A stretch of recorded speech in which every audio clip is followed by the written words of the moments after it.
Spaniard here. It is the 30th of January 2026, and I've got another lie to reveal about Mr. Iain Clifford Stamp. This is the guy who calls himself Iain Clifford. He calls himself Iain Compton Stamp. He calls himself Iain Clifford Besant, Iain Stamp. He's got a whole variety of names. He also calls himself a genius, in actual fact. I'd call him a penis myself, but there you go. That's just my opinion of him. I also call him the master debater. He has offered me a mass of debates, and there was no way I was going to accept any of his offers for a mass debate. And I'll tell you why. I've actually accepted 3 of his offers for debate in the past. He's made a lot of them. As I say, he's made a mass of offers of debate. And I've got to get my words right there. Right? But in accepting 3 of his debates, what he then did was he then kind of moved the goalposts, tried to lock me down. This is what you can discuss. This is what you can't. This is what the evidence you must bring. You've only got 5 minutes, or you've got like 2 minutes, or whatever it is, right? This is where we're going to have it. This is who is going to be the chairman, blah, blah, blah. And you know, it's like, look, what's the point? This is just a circus, right? He doesn't actually want a debate about anything.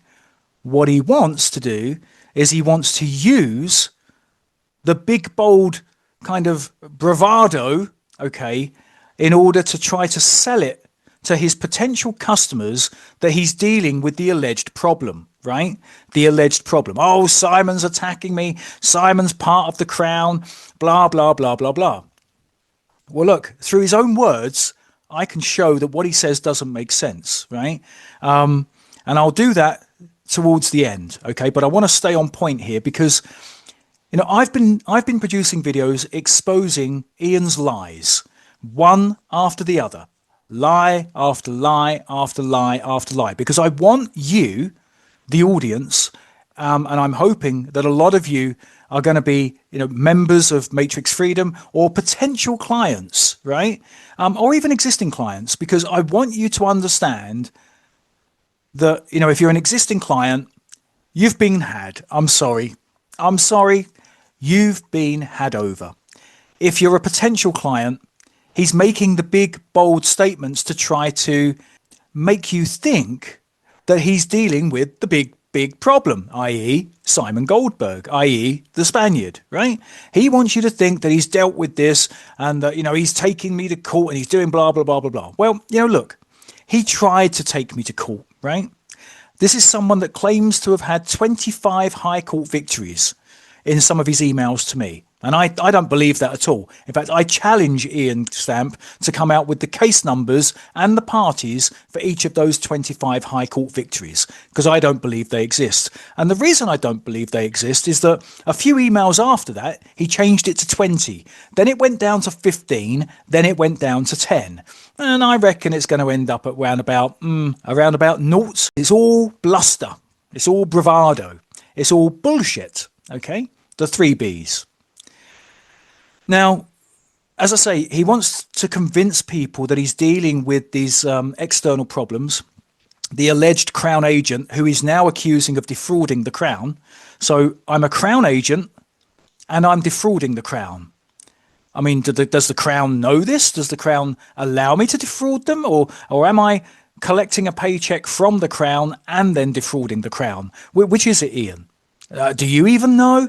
I mean, did you remember that you came out with the allegation that I was a crown agent before accusing me of defrauding the crown via the IRS and blah, blah, blah, blah, blah, right? You just make it up as you go along. Whatever suits the moment, whatever you feel you have to say, you come out with. And that's your problem, right? That is your problem. And that is your flaw, because you can't remember the lies you've come out with. You see, first of all, you came out and claimed that you had a 100% track record writing off mortgages, but that was false. That was a lie. Then you said you never said it, which was also a lie, because you did say it. So actually you were caught on 2 lies, and I've made a video showing that you said it, and you've admitted you've got no track record. So you've admitted one of the lies. You then used my name to promote your services. I never gave you permission to do that. I was never working for you.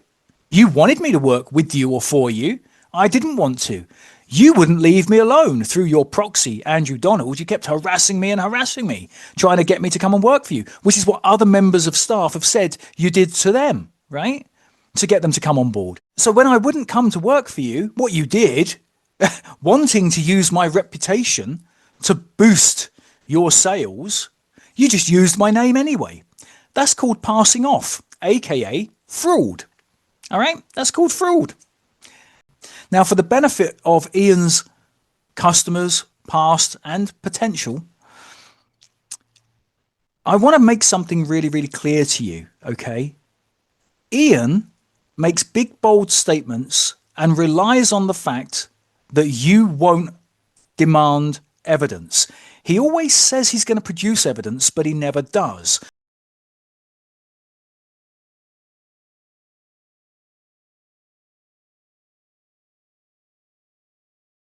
So you're going to know this if you've received this, right? It's actually headed up, Bulletin, Wars Affecting Your Membership. And he goes to great pains to explain that, you know, he's been undermined by various members of staff. They're now ex-members of staff and blah, blah, blah, blah, blah. But at point 4 in that email, okay, in fact, I'm going to share my screen and I'll show you what he says. All right. So please forgive me. Anyone who knows me will know that my IT skills are horrendous. So here's the email. All right. Here's the email. You'll recognize this. And then we've got the legal war, defeating the FCA cabal, order 34 of 2023. And he says that, you know, he seems to have made some kind of application to the Court of Appeal in the criminal division to have this all set aside. And he cites 3 pillars upon which he's going to make his argument. The second of which is that there was no lawful service. In other words, he says that there was a court order which required service to the email address Iain@mtrxf.org. Our evidence proves this mailbox was neither owned nor controlled by me and was non-operational. I want you to remember that, okay? He has sent an email to you, his members, and he is saying to you, right, because he wants you to believe him, and he wants you to believe that he's got this FCA thing under wraps, right? I'm now going to prove that he's a liar, all right? Because Iain Stamp, over the years, has sent me hundreds of emails. You won't be aware of this. You'll only be aware of the emails that he wants you to know about. Those are generally accompanied by a big, bold, brash, publication saying, I've asked Simon to, disprove X, Y, Z. And if he doesn't, then he agrees I'm telling the truth, blah, de, blah, de, blah, de, blah. What he does is he then publishes his emails, and of course he leaves it at that. And every time he's won. What he doesn't show you are the responses that he's had from me. And, after a while, when you realize that someone's playing this game, what's the point of responding? So I just don't bother responding anymore. It's an absolute waste of time. But as I'm going to show you in another video, he's actually sent me hundreds of emails. But on this email address, from this email address, which is Iain@mtrxf.org, which is the one he's just mentioned in his email, right, to use lot. He's actually sent me, let's have a look here, 84 emails. So there's Iain claiming that this is not controlled by him, it's not owned by him, right? And it's not operational, yet between the 28th of February 23 and the 23rd of December 24, the last email being, as Iain made a big deal of on his websites, right, when he sent me all the paperwork and said he was going to lien me, blah, blah, blah, and he was operating as the general executor and beneficiary of the Iain Clifford estate. That's the paperwork that he filed into the court, right, at Southwark Crown Court. Well, it turns out that actually this email account was operational and Ian Clifford was using it. Look, and I even wrote back to him and he was communicating with me. Thanks for confirming receipt of the notice. When I wrote to him in December to say, you've only sent me the second notice, where's the first? You know, and all this kind of stuff, right? So don't worry, Ian.